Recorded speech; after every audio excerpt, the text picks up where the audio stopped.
എനിക്കറിയത്തില്ല. ഇതാണ് പാലക്കാട്ട് മല. ആ കാണുന്ന പുതുതായിട്ട് വന്നിരിക്കുന്ന ഒരു മഠം അല്ലേ? ഇവിടെ വന്നിട്ട് എത്ര വർഷമായി? 2 വർഷമായില്ലേ?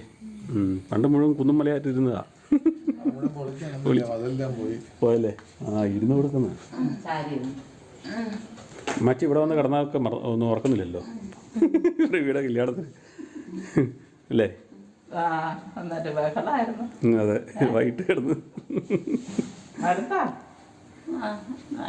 ഒരുപാട് വഴിയില്ല. ഒരുപാട് വഴിയൊന്നുമില്ല. ഇച്ചിരി ദൂരല്ലേ ഉള്ളൂ. പ്രായമല്ല, അതനുസരിച്ച് വിഷമം. അതേന്നെ, ശരിയാ. ഇച്ചിരി ദൂരല്ലേ ഉണ്ടായിരുന്നു. നടപ്പ് പാടാ അല്ലേ? വണ്ടിയല്ലായാലും പോകാൻ കുറച്ച് ചെല്ലുമ്പോൾ അത് മടുപ്പാ. എന്നാ വെള്ളം വേണം കുടിക്കാൻ? ഇച്ചിരി വെള്ളം വേണം. ഇച്ചിരി കഴിഞ്ഞിട്ട് വരും. മതിയോ?